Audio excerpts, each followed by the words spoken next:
Assalamualaikum warahmatullahi wabarakatuh. Perkenalkan, nama saya Dina Manisha, NIM 191110082, Prodi S1 Farmasi semester 2B. Baiklah, di sini saya akan mempresentasikan tentang suspensi.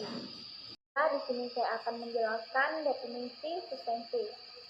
Yang pertama, menurut Farmakope edisi 3, suspensi adalah sediaan yang mengandung bahan obat padat dalam bentuk halus dan tidak larut, terdispersi dalam cairan pembawa.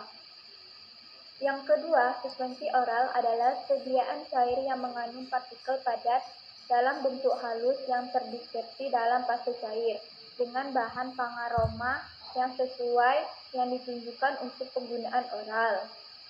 Yang ketiga, suspensi topikal adalah sediaan cair yang mengandung partikel padat dalam bentuk halus yang terdispersi dalam pembawa cair yang ditunjukkan untuk penggunaan pada kulit. Yang keempat, suspensi tetes telinga adalah sediaan cair mengandung partikel-partikel halus yang ditunjukkan untuk diteteskan pada telinga bagian luar. Yang kelima, suspensi optalmik adalah sediaan cair steril yang mengandung partikel-partikel sangat halus yang terdispersi dalam cairan pembawa untuk pemakaian pada mata. Yang keenam, suspensi untuk injeksi adalah sediaan cair steril berupa suspensi serbuk dalam medium cair yang sesuai dan tidak boleh menyumbat jarum suntiknya serta tidak disuntikkan secara intravena atau ke dalam larutan spinal. Yang ketujuh, suspensi untuk injeksi terkonstitusi adalah sediaan padat kering dengan bahan pengawet yang sesuai untuk membentuk larutan yang memenuhi semua persyaratan untuk suspensi steril setelah penambahan bahan pembawa yang sesuai. Komponen elixir. Yang pertama, pemanis atau sweetener agent. Yang pertama ada sirup simplex 10-20%, yang kedua sakarin natrium 0,1%. Yang kedua, pengawet atau preservativas. Yang pertama ada nipagin 0,18%, yang kedua nipasol 0,02%. Yang ketiga, natrium benzoat 0,1%. Tiga, pewarna atau coloring agent, yaitu yang pertama ada tetrazin 0,01%, kedua oleum sutri 0,05%. Yang keempat, pemberi rasa atau flavoring agent. Yang pertama ada oleum rosai, yang kedua oleum menta piperat. Dan pensuspensi atau suspending agent. Yang A, bahan pensuspensi alam atau golongan gom atau borak, meliputi yang pertama akasia, bahan ini diperoleh dari eksudat tanaman Acacio sp. Yang kedua, kondrus, diperoleh dari tanaman Codrus cricus atau Gigatina mammillaria. Yang ketiga, tragakan, merupakan eksudat dari tanaman Astragalus gumifera. Yang keempat, algin. Algin merupakan senyawa organik yang mudah mengalami fermentasi bakteri sehingga suspensi dengan algin memerlukan bahan pengawet. B. Bahan pensuspensi sintesis. Yang pertama, derivat selulosa. Yang termasuk golongan ini adalah metil selulosa, karboksimetil selulosa, hidroksimetil selulosa. Yang kedua, golongan organik polimer.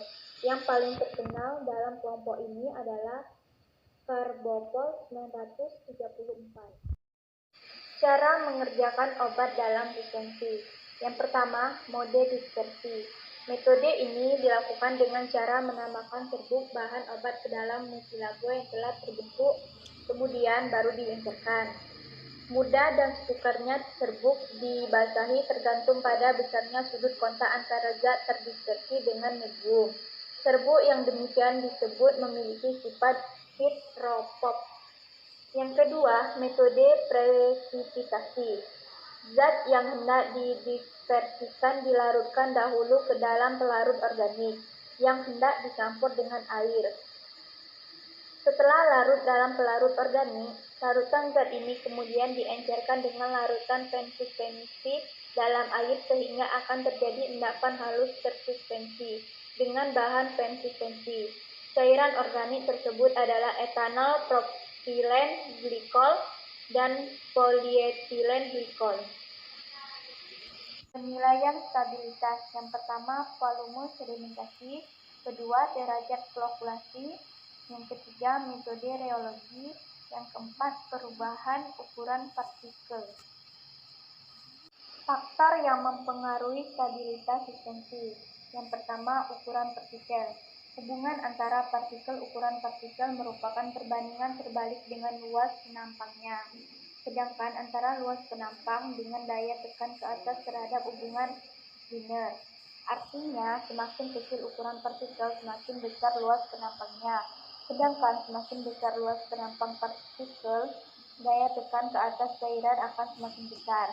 Akibatnya memperlambat gerakan partikel untuk mengendap, sehingga untuk memperlambat gerakan tersebut dapat dilakukan dengan memperkecil ukuran partikel. Yang kedua, kekentalan atau viskositas. Kekentalan suatu cairan mempengaruhi pula kecepatan aliran cairan tersebut. Semakin kental suatu cairan, kecepatan alirannya semakin turun atau semakin kecil. Dengan demikian, dengan menambah kekentalan cairan, gerak turun partikel yang kandungannya akan diperlambat. Perlu diingat bahwa kekentalan suspensi tidak boleh terlalu tinggi agar sediaan mudah digosok dan dituang. Yang ketiga, jumlah partikel atau konsentrasi. Jika di dalam suatu ruangan terdapat partikel dalam jumlah besar, maka partikel akan sulit melakukan gerakan bebas karena sering terjadi benturan antara partikel tersebut.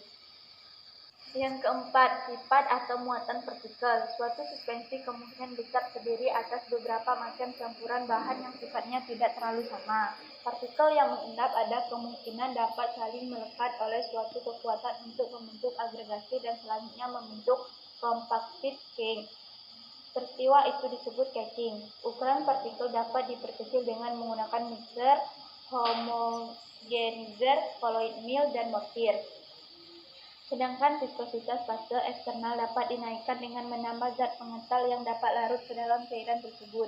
Bahan-bahan pengental ini sering disebut suspending agent atau bahan pensuspensi, yang umumnya bersifat mudah mengembang dalam air.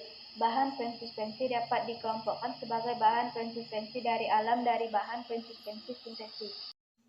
Baiklah, itulah presentasi dari saya. Lebih dan kurang saya mohon maaf. Kepada Allah saya mohon ampun. Saya akhiri. Wassalamualaikum warahmatullahi wabarakatuh.